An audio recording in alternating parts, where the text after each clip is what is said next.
Glória a Deus. 26:36, Jesus no Getsemane. Fica de pé um instante. Vamos ler a palavra do Senhor.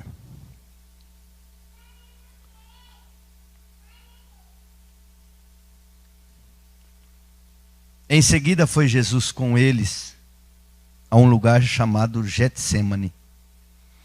E disse a seus discípulos: assentai-vos aqui, enquanto eu vou ali orar. E levando consigo a Pedro e aos filhos de Zebedeu, começou a entristecer-se e a angustiar-se. Então lhes disse: ainda a minha alma está profundamente triste até a morte. Ficai aqui e vigiai comigo.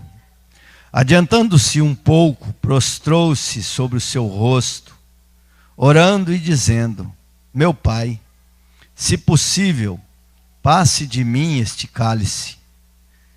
Todavia não seja como eu quero, e sim como tu queres. E voltando para os discípulos, achou-os dormindo, e disse a Pedro: então nem uma hora pudestes vós vigiar comigo? Vigiai e orai, para que não entreis em tentação. O espírito, na verdade, está pronto, mas a carne é fraca. Tornando a retirar-se, orou de novo, dizendo: meu Pai, se não é possível passar de mim este cálice, sem que eu beba, faça-se a tua vontade. E voltando, achou-os outra vez dormindo, porque os seus olhos estavam pesados. Deixando-os novamente, foi orar pela terceira vez, repetindo as mesmas palavras. Então voltou para os discípulos e lhes disse: ainda dormis e repousais? Eis que é chegada a hora, e o Filho do Homem está sendo entregue nas mãos de pecadores. Levantai-vos, vamos, eis que o traidor se aproxima. Querido Deus, nós te agradecemos, Senhor, pela tua palavra e por podermos hoje, Senhor, desfrutar da mesma. Ó Deus querido, nos alimentar, Senhor, deste pão que desce do céu. Pai, dá-me, Senhor, capacidade, graça, unção, ó Deus, para transmitir, Senhor, neste momento, a tua palavra, aquilo que o Senhor já revelou em nosso coração. E que ela vá, Senhor, e faça o efeito pelo qual ela foi enviada. Em nome de Jesus Cristo, nós te louvamos, já certo da bênção e da vitória. Amém. Sente-se.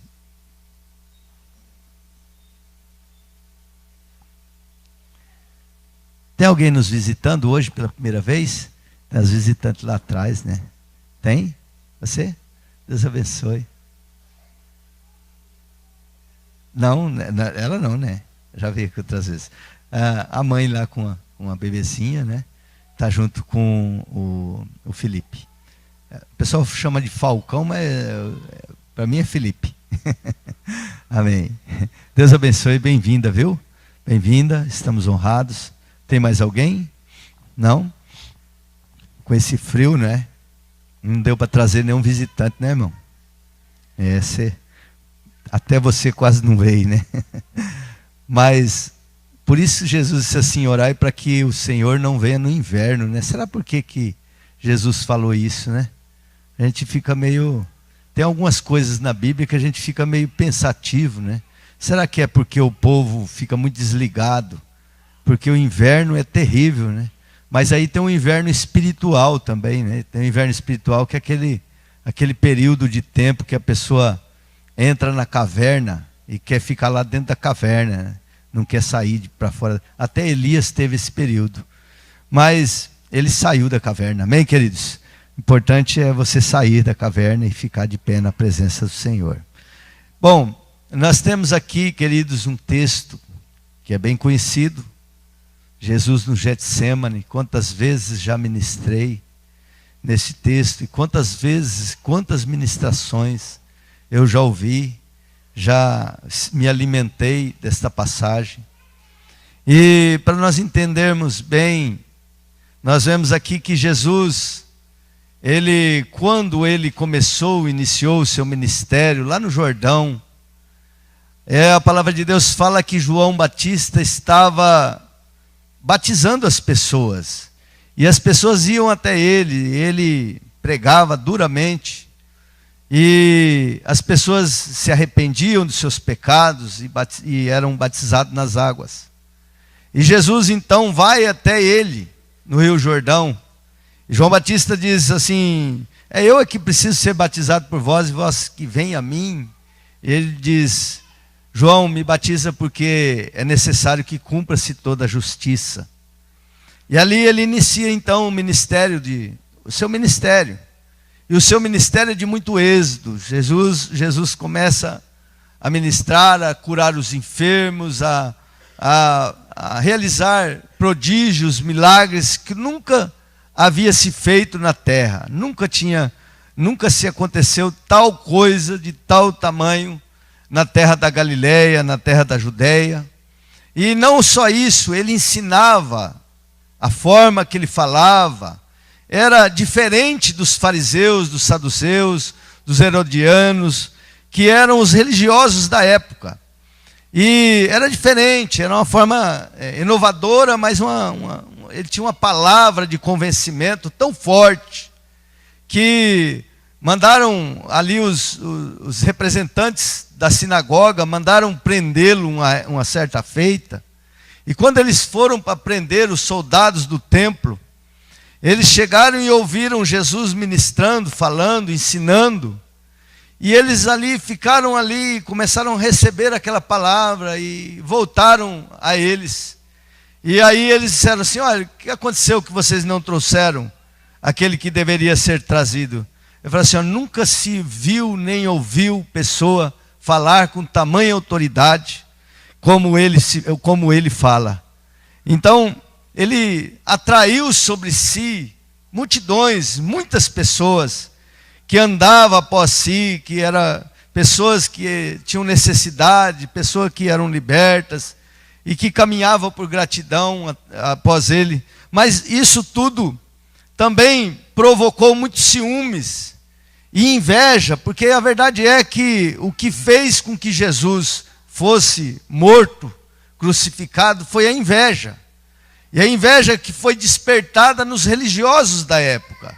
Porque eles começaram a perder o carinho, perder o respeito, não o respeito, mas perder os seguidores das igrejas que estavam indo após Jesus. E eles então se reunindo, todos eles, com o objetivo de dar um ponto final naquele judeu, naquele jovem que pregava na Galileia e que arrastava a multidão sobre si. E eles então intentaram matá-lo algumas vezes. E todas as vezes que intentaram matá-lo, não conseguiram. Nem mesmo as pessoas que, por conta da sua pregação, quiseram, e foi despertado aquele desejo de apedrejar, de lançar ele de um alpendre, de um lugar alto. Eles não conseguiram, ele saiu e foi executar o seu ministério. E então Jesus viveu ali durante 3 anos intensamente o seu ministério, realizando coisas, prodígios e sinais, sem tempo até mesmo quase de descanso. Ele então fez ali um trabalho ali, e os religiosos sempre o perseguindo.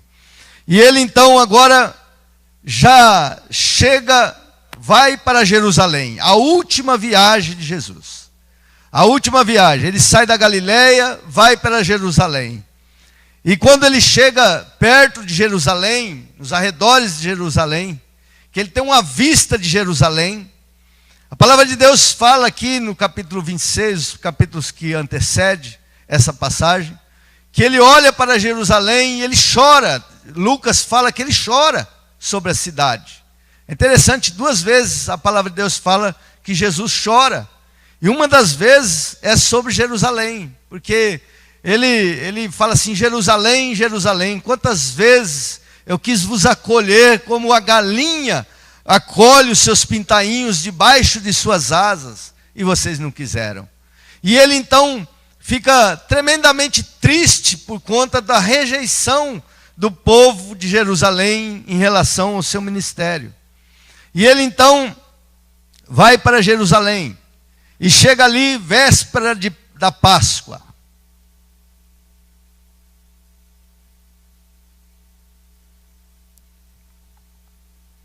Véspera da Páscoa, uma festa importante no judaísmo, onde eles comemoravam o retorno, a saída do Egito.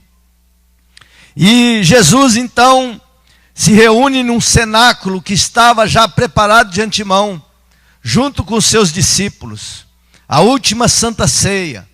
E eles participaram daquela ceia, sentaram-se, comeram o pão, beberam o vinho, que representava ali o corpo e o sangue dele. Não é? Ele mesmo toma o pão, dá graças, parte, dá aos seus discípulos, toma o vinho que eles tomavam, dá graças e diz: este é o meu sangue, o sangue da nova eterna aliança, tomai e bebei dele todos.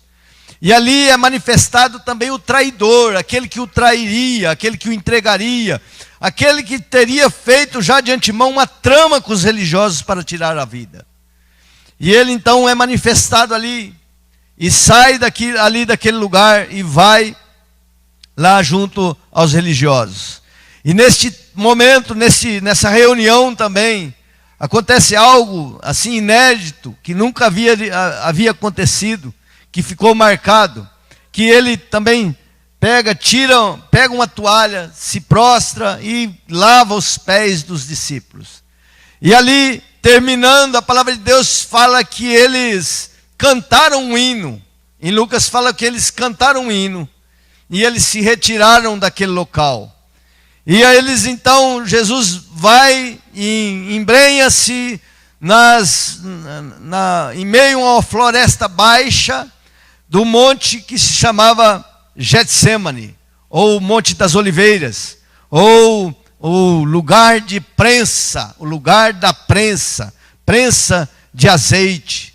Ele entra ali, naquele lugar, e Jesus é tomado de uma angústia muito grande, de uma dor muito grande, de uma tristeza profunda. E ele separa 3 dos seus discípulos mais próximos, Pedro, Tiago e João. E ele se afasta um pouco dos outros. E quando chega a um local, Jesus diz a eles: olha, abre o coração. E ele fala com eles. Jesus ali estava mostrando a sua humanidade, naquele momento.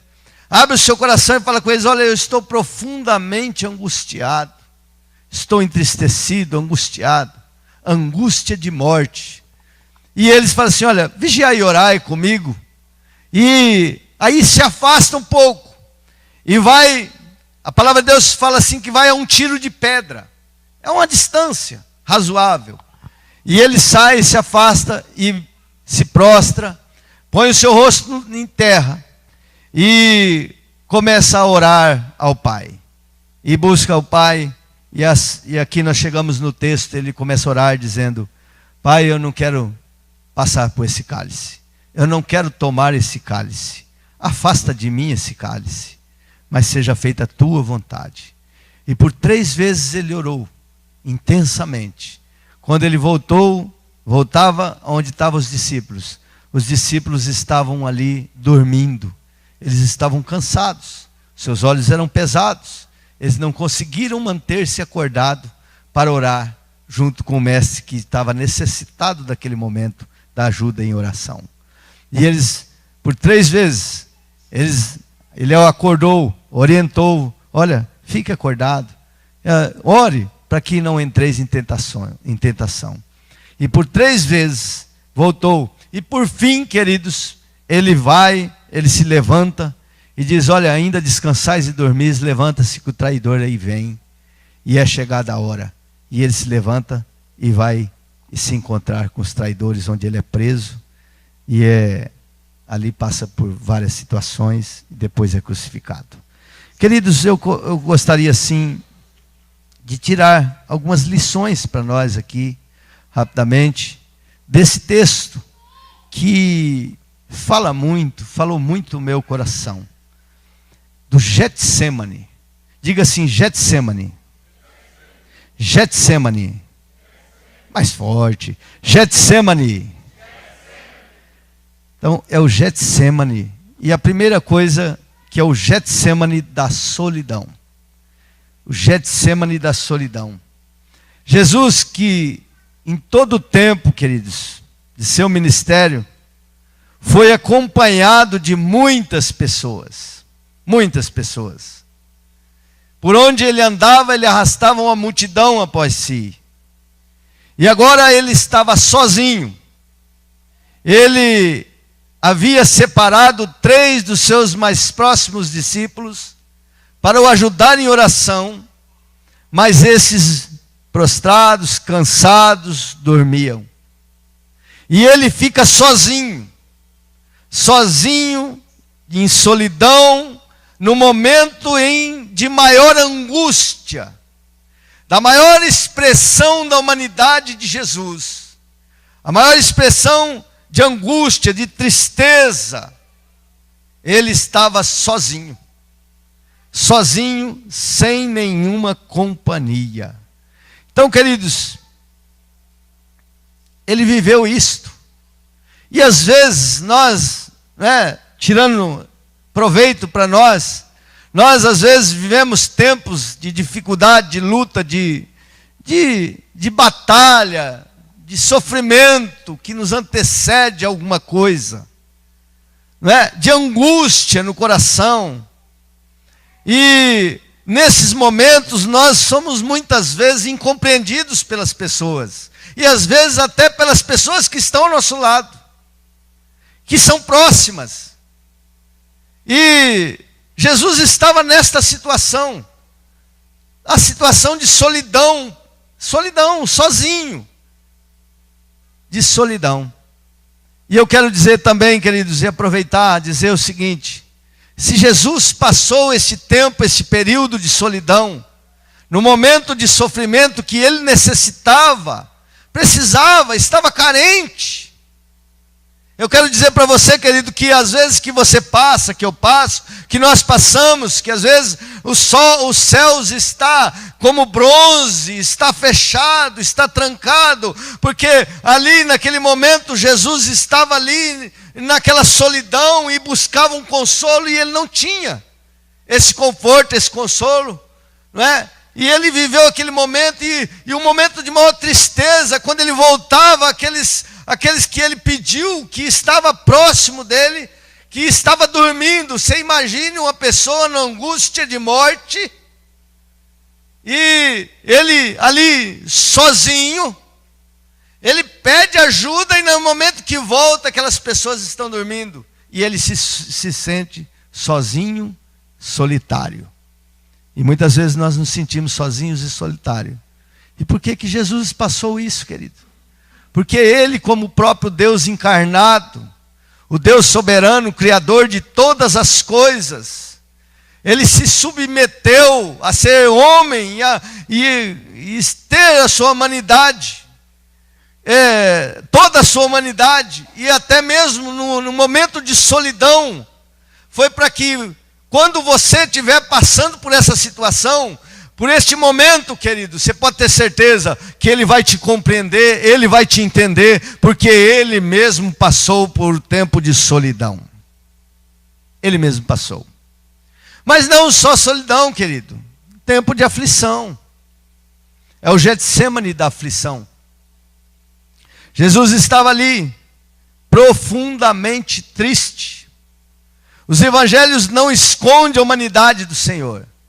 Fala assim e diz que ele estava em aflição, e não só em aflição, mas aflição de morte. Já pensou uma angústia? Quando a gente se entristece por algo, que entra aquele sentimento de angústia, de tristeza profunda. E Jesus estava ali angustiado profundamente, porque ele já antecedia aquilo que ele iria passar, ele sabia. Ele como homem, mas também como Deus, Ele sabia que ele ia passar pela humilhação, pela cusparada no seu rosto, pelas bofetadas. Uma coroa de espinhos seria encravada na sua cabeça. Ele estava ali, ele seria esticado em uma cruz, e cravos, pregos seriam espetados nas suas mãos e nos seus pés. E ele seria levantado entre a terra e o céu em uma cruz. Ele estava angustiado, mas não somente por isso, queridos, mas porque ele sabia que o cálice da ira de Deus seria derramado sobre a vida dele. Por isso ele estava angustiado, entristecido, angústia de morte, porque o preço do pecado meu, o preço do pecado seu, estava naquele momento pesando sobre ele. O peso sobre ele no Getsemane, o maior peso de Jesus no Getsemane, era o peso do meu e do seu pecado. Um homem que nunca havia pecado, um homem que sempre andou em santidade, nunca se deslizou em nada para com Deus, porque a Bíblia diz que em tudo ele foi tentado, mas em nada ele pecou contra o Senhor. Mas agora ele carregava sobre si o peso do nosso pecado, e sabia que o cálice da ira de Deus seria derramado sobre a vida dele.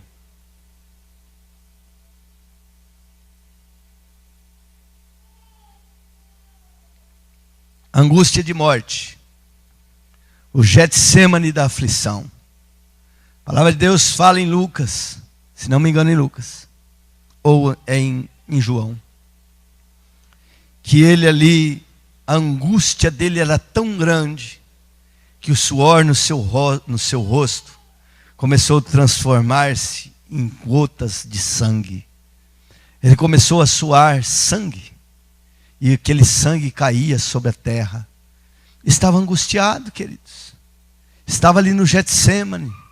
Satanás e todos os seus demônios estavam como espectadores daquele momento. Estavam ali, e talvez Jesus pôde até sentir a baforada de Satanás sobre a sua vida. E ele entrou em angústia profunda, angústia de morte, angústia de morte. Então deixa eu te falar, meu querido, minha querida. Eu sei que você nunca vai chegar a passar por essa angústia terrível que Jesus passou, no nível que Jesus passou. Mas é possível que você sinta alguma angústia na sua vida. É possível que você tenha sentimento de tristeza profunda, momentos de tristeza no seu coração. Mas eu quero te dizer que Jesus te compreende, te entende, porque a angústia maior ele passou, aleluia. Muito mais tristeza ele viveu na vida dele. Então ele te entende e compreende. Ele compreende as suas fraquezas, a sua tristeza. Mas não só isso, querido. O Getsemane da oração, diga assim, o Getsemane da oração. Então nós vimos que o Getsemane da solidão, o Getsemane da aflição, mas é o Getsemane da oração também. Jesus ali, sozinho, com aflição de morte, ele dobra os seus joelhos, põe o seu rosto em terra, entre as suas pernas, e começa então a orar ao Pai. A orar insistentemente. Ele insiste na sua oração. Ele sabia que o cálice da ira de Deus era muito pesado para ele. Ele, como ser humano, era muito difícil de passar. E a oração dele, ele dizia assim: Pai, arruma um outro jeito. Não tem um outro jeito. Pai, não permita que eu tome esse cálice. Afasta de mim esse cálice, o cálice da ira de Deus, afasta de mim. E ele começa a orar intensamente, na sua aflição, suando sangue. E ele então se levanta da sua oração. Eu creio, tenho convicção que ele podia perceber Satanás com os seus demônios como espectadores daquele momento à sua volta. E olhava e percebia e sorria daquele momento de aflição, de angústia e de oração que ele fazia. E ele voltava E quando ele achou ali os seus discípulos dormindo, ele acordou-os novamente. Vigiai e orai para que não entreis em tentação. E ele volta para o seu lugar. Ele estava meio que, a angústia, a aflição era tão grande, que ele estava assim, naquele momento, um momento assim, terrível. Eu creio que até o seu psicológico ficou meio abalado, que ele ia até lá e voltava. E quando via eles dormindo, ele dizia assim, não posso contar com eles. E voltava para a oração.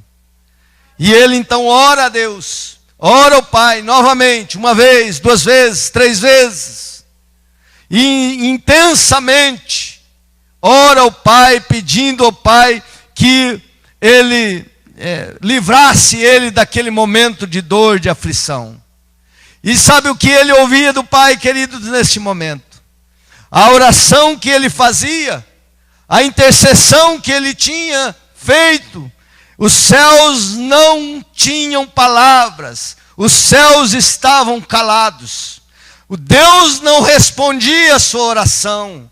Deus não estava falando com ele naquele momento de angústia, de aflição. É terrível, irmãos, quando a gente passa por um momento de dor, um momento de tristeza, um momento de perca, um momento de aflição na nossa vida, que nós nos prostramos, que nós nos humilhamos diante do Senhor, e os céus estão fechados. O que fazer neste momento? Como reagir diante de um céu fechado? Do calar de Deus. Talvez você viva isso na sua vida. Talvez você tenha vivido, ou já viveu, ou vai viver ainda. Momentos difíceis no seu relacionamento, momento difícil financeiro, momento difícil de uma perca. Mas eu quero te dizer que Jesus Cristo, Ele te compreende, Ele te entende, porque um dia a sua própria oração não foi respondida pelo Pai. Mas isso não significa que o Pai não estava contemplando, o Pai o estava contemplando. Os céus estavam entristecidos, os céus estavam enegrecidos naquele dia, com a tristeza no céu houve naquele momento, vendo o seu filho sofrer. Eu quero te dizer, meu irmão, minha irmã, que ainda que as suas orações não tem sido respondida, Deus não está alheio ao seu sofrimento, Deus não está alheio às suas orações, Ele continua te contemplando, e no momento certo, na hora certa, Ele vai se levantar do seu trono para interceder pela sua vida. Aleluia.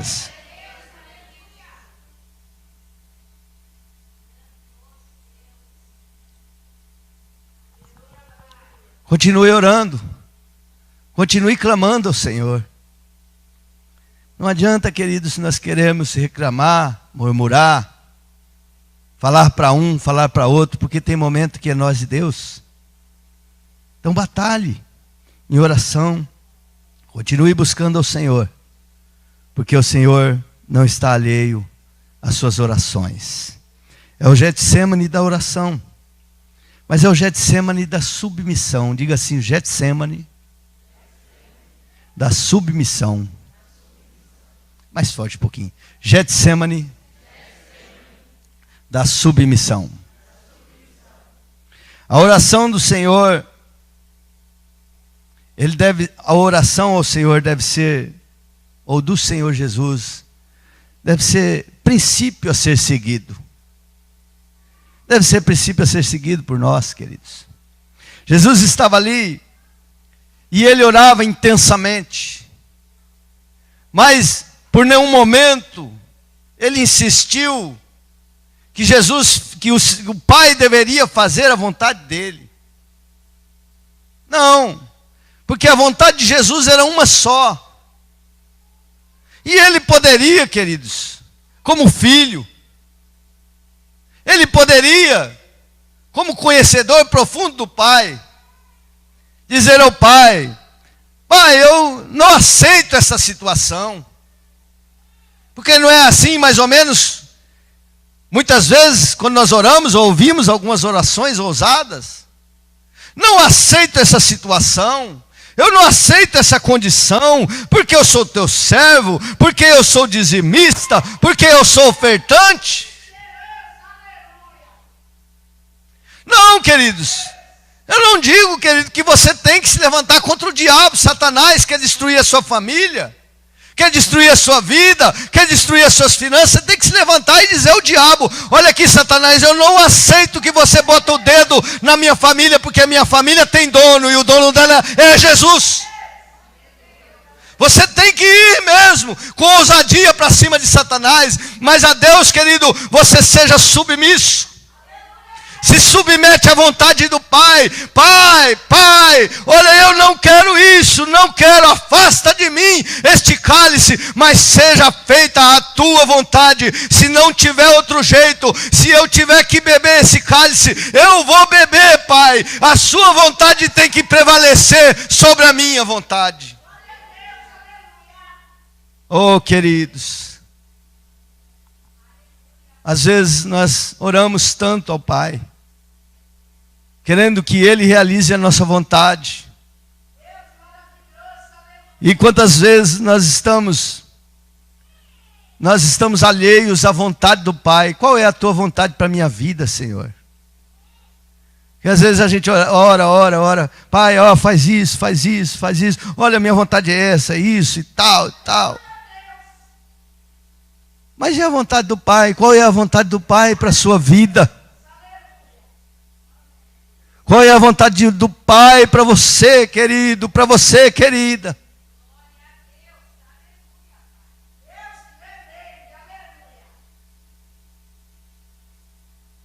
Qual é a vontade do Pai para a minha vida? Às vezes a gente é muito egoísta, não é verdade? Queremos que o Pai resolva a minha vida, os meus problemas, as minhas situações. Tudo bem, querido, eu não estou assim dizendo que você erra e peca em pedir ao Pai. Mas você tem que se submeter à vontade do Pai. Você tem que estar no Getsemane da submissão. Pai, eu quero isso, desejo isso, não quero aquilo. Mas Pai, se for o teu querer, a tua vontade. Tiago diz assim, olha, vocês falam assim, ó, vou negociar, vou vender, vou comprar, vou mudar de cidade. Sem saber o que vai acontecer no dia de amanhã. Em vez de fazer isso, vocês orem assim. Tiago 4 fala assim, vocês orem assim, olha, se o Senhor permitir eu vou fazer isso, vou vender. Se o Senhor permitir eu vou comprar. Se o Senhor permitir eu vou mudar de cidade. Seja feita a tua vontade, Pai. É o Getsemane da submissão, a vontade, o querer do Senhor, que é soberano. E o próprio Jesus estava ali, queridos, como Filho de Deus. O próprio Jesus estava ali como Deus encarnado, se sujeitando aos seus próprios planos.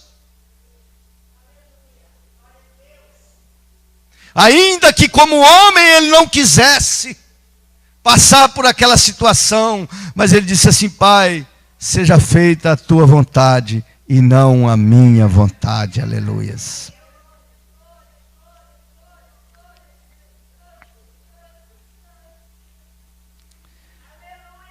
Aleluias. Mas também, queridos, é o Getsemane do consolo. É o Getsemane do consolo. A palavra de Deus fala em João, no mesmo texto, que quando ele estava ali angustiado, que ele pedia ao Pai que afastasse dele aquele cálice, que ele viu os seus amigos ali que desejaria que ajudasse ele em oração, e ele estava em profunda aflição. A palavra de Deus fala que o Senhor, os céus se abrem e o Pai envia um anjo que o consolava. Porque, queridos, se nós não tivermos o consolo de Deus de vez em quando na nossa vida, nós não subsistiríamos, nós não estaríamos de pé. Se quando vier as aflições, as lutas, quando surgirem os problemas, as dificuldades, quando vier a tristeza, a solidão, a angústia, E nós clamamos ao Pai e o céu se fecha. Não existe resposta. Mas ainda assim o Pai enviou um anjo e o consolava naquele momento. E assim é conosco, queridos. E o Senhor, Ele sempre vai manter o Consolador no nosso lado. E eu quero te dizer, querido, você que se prostra, que se curva à submissão do Senhor, à oração.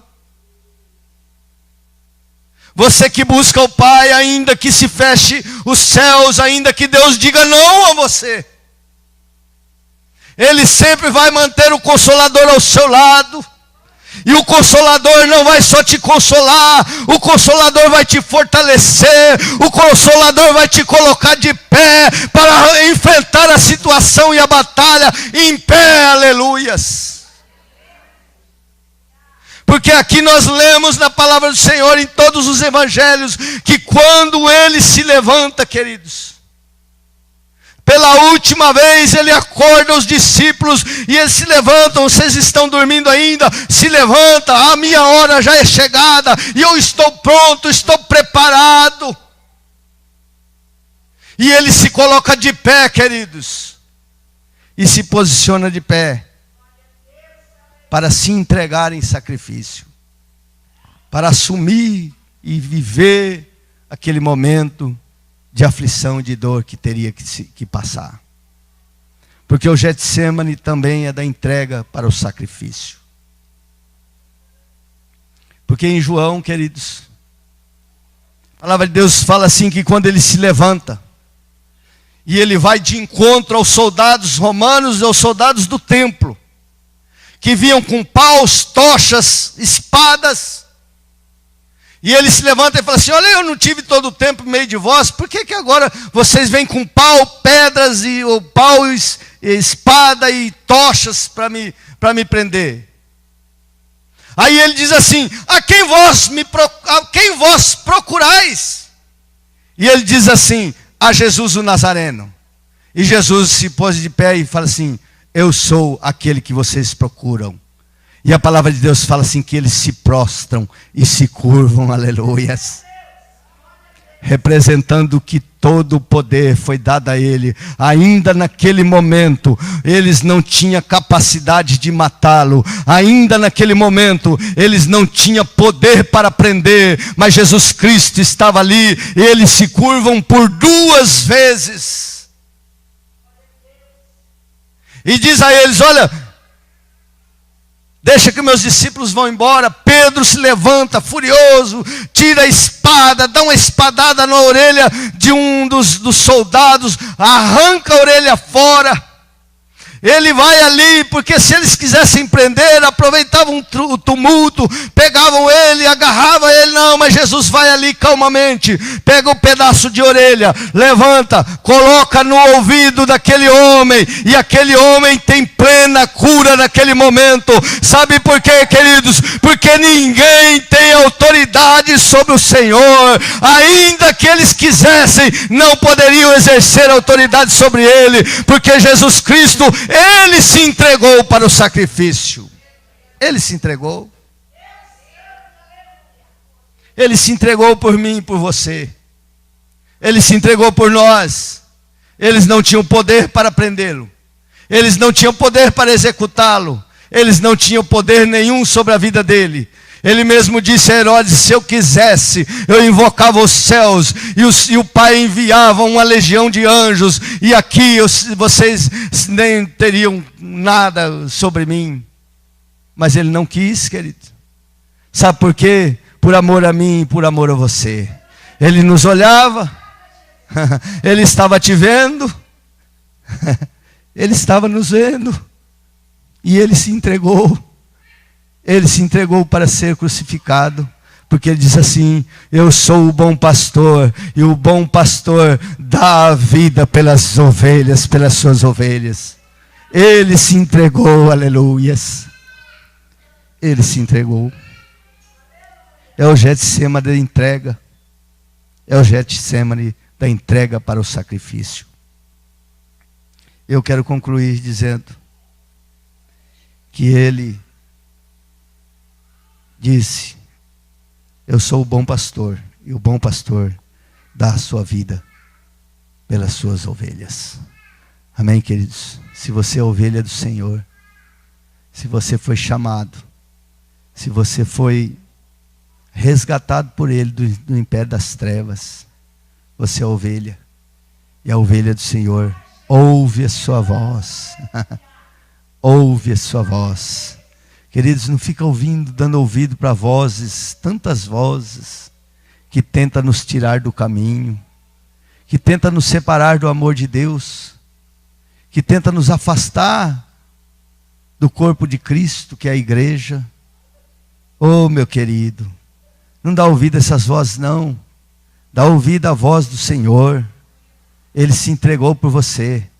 Ele sim tem esse poder de dar a vida sobre a sua vida. Amém, queridos? Então é o Getsemane, Getsemane da solidão. É o Getsemane, Getsemane da oração.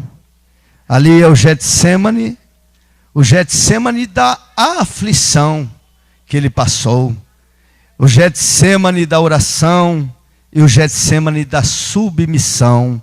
Aleluias. E também o Getsemane do consolo, porque ele teve o consolo da parte do Senhor através de um anjo.